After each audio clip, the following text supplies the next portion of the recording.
नमस्कार। आकाशवाणी चंडीगढ़ से प्रादेशिक समाचारों के साथ मैं रत्तिका।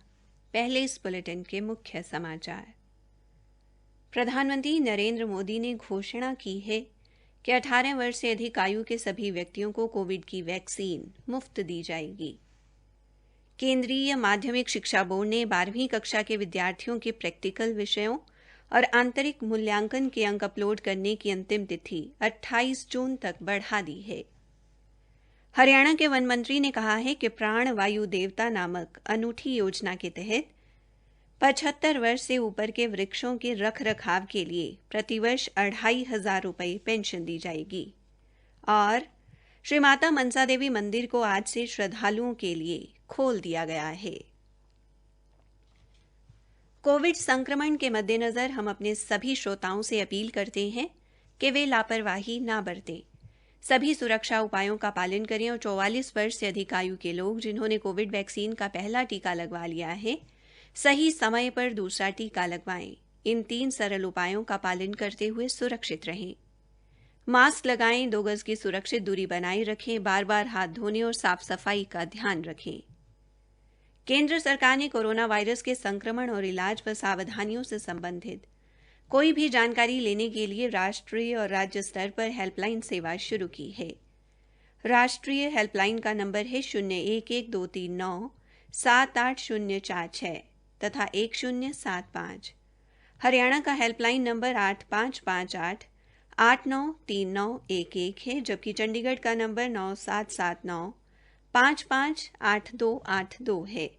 जानकारी लेने के लिए इन हेल्पलाइन नंबरों पर फोन करें। अब समाचार विस्तार से। प्रधानमंत्री नरेंद्र मोदी ने घोषणा की है कि भारत सरकार सभी राज्यों को 18 वर्ष से अधिक आयु के व्यक्तियों को कोविड के टीके लगाने के लिए मुफ्त वैक्सीन मुहैया करवाएगी।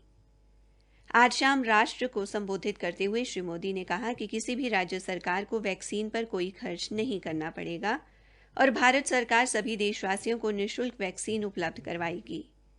उन्होंने कहा कि आज काफी विचार विमर्श के बाद सरकार ने यह निर्णय लिया है कि राज्य सरकारों द्वारा संभाली जा रही 25% वैक्सीन की जिम्मेदारी भी अब केंद्र द्वारा संभाली जाएगी। श्री मोदी ने कहा कि चाहे सरकार सभी देशवासियों को निःशुल्क वैक्सीन मुहैया करवाएगी, लेकिन जो फीस देना चाहते हैं वो निजी अस्पतालों से टीका लगवा सकते हैं। उन्होंने कहा कि निजी अस्पतालों द्वारा 25% वैक्सीन खरीदी जा सकेगी। केंद्रीय माध्यमिक शिक्षा बोर्ड सीबीएसई ने 12वीं कक्षा के विद्यार्थियों के प्रैक्टिकल विषयों और आंतरिक मूल्यांकन के अंक अपलोड करने की अंतिम तिथि 28 जून तक बढ़ा दी है। सीबीएसई ने स्कूलों को विद्यार्थियों के प्रैक्टिकल और अन्य मूल्यांकन केवल ऑनलाइन माध्यम से कराने की अनुमति दी है। शैक्षिक संस्थानों के प्रधानाचार्यों और प्रमुखों को लिखे एक पत्र में परीक्षा नियंत्रक डॉ. संयम भारद्वाज ने कहा कि यह महसूस किया गया है कि कुछ स्कूल कोविड-19 महामारी के मद्देनजर विभिन्न विषयों में स्कूल आधारित मूल्यांकन पूरा नहीं कर पाए। सीबीएसई ने ऐसे स्कूलों को 28 जून तक मूल्यांकन प्रक्रिया पूरी करने की हिदायत की है और कहा है कि स्कूलों को और समय नहीं दिया जाएगा। हरियाणा के स्वास्थ्य एवं आयुष मंत्री अनिल विज ने कहा है कि वैसे कोरोना संक्रमण को रोकने में सभी चिकित्सा पद्धतियों का विशेष योगदान रहा है, लेकिन आयुर्वेदिक पद्धति शारीरिक प्रतिरोधक क्षमता बढ़ाने में बहुत फायदेमंद साबित हुई है। श्री विज ने कहा कि आयुर्वेदिक पद्धति के माध्यम से बीमारियों से बचाव और उन्मूलन में सहायता मिलती है।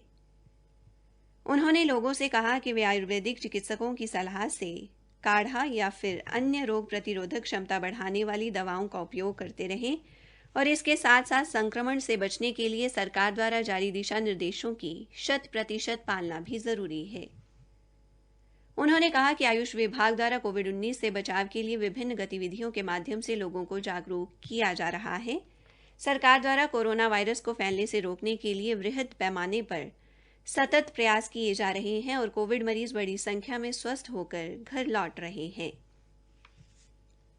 प्रादेशिक समाचार आकाशवाणी चंडीगढ़ से प्रसारित किए जा रहे हैं। बाकी समाचार इस अंतराल के बाद। पापा, टीवी में कहते हैं धूम्रपान घातक है और उसका धुआं भी। ये सच है क्या? धूम्रपान आपके लिए हानिकारक है और आपके चाहने वालों के लिए भी। पापा क्या हुआ? फिक्र मत करो बेटा, अब हम धूम्र मुक्त रहेंगे। पापा अब सबसे प्यारे हो। दूसरों को आपके धूम्रपान करने की कीमत न चुकाने दें। धूम्रपान पड़ेगा महंगा। राष्ट्रीय स्वास्थ्य मिशन, स्वास्थ्य विभाग हरियाणा द्वारा जनहित में जारी।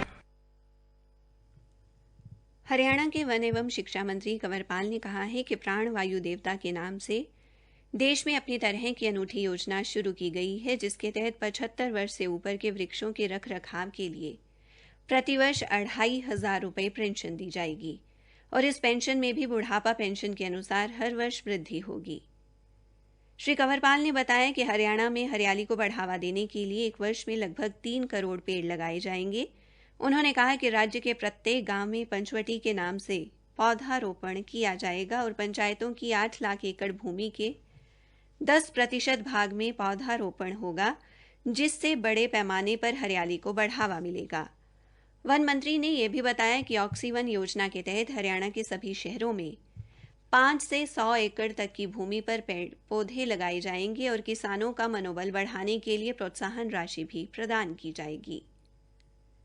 उन्होंने कहा कि इसके तहत कृषि वानिकी करने वाले किसानों को 3 वर्ष तक 10,000 रुपये की प्रोत्साहन राशि दी जाएगी। उन्होंने बताया कि इसके अलावा रेल लाइनों के आसपास खाली पड़ी भूमि पर भी पौधारोपण किया जाएगा, जिस बारे रेलवे विभाग से बात हो गई है। पंचकुला स्थित ऐतिहासिक शक्तिपीठ श्री माता मनसा देवी मंदिर को आज से श्रद्धालुओं के लिए खोल दिया गया है। पिछले दिनों कोविड-19 की दूसरी लहर के मद्देनजर जिले में कोरोना के बढ़ते मामलों को देखते हुए श्री माता मनसा देवी मंदिर में श्रद्धालुओं का आना बंद कर दिया गया था।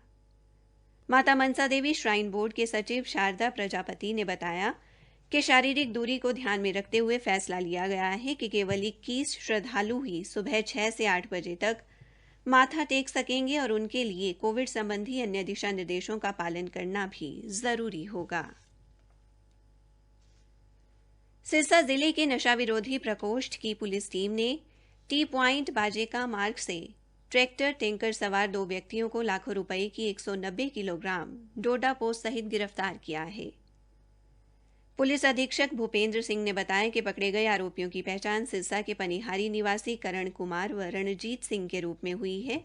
उन्होंने बताया कि पकड़े गए व्यक्तियों के खिलाफ मादक पदार्थ अधिनियम के तहत अभियोग दर्ज कर लिया गया है और डोडा पोस्ट भेजने वाले आरोपी की तलाश की जा रही है। आज समाचार लिखे जाने तक हरियाणा में लगभग 220 स्थानों पर 50,000 लोगों को कोविड वैक्सीन का टीका लगाया गया। प्रदेश में अब तक लगभग 60,55,000 नागरिकों का टीकाकरण किया जा चुका है। हरियाणा पुलिस ने नूंह जिले के गांव खेड़ा खलीलपुर के आसिफ हत्याकांड मामले में संलिप्त 3 और आरोपियों को गिरफ्तार किया है। इस मामले में अब तक कुल 13 आरोपी गिरफ्तार किए गए हैं। पुलिस प्रवक्ता ने आज पंचकुला में बताया कि पकड़े गए आरोपियों की पहचान उदाका निवासी रोहित उर्फ काला तथा खेड़ा खलीलपुर निवासी प्रदीप उर्फ पटवारी व अमित के रूप में हुई है।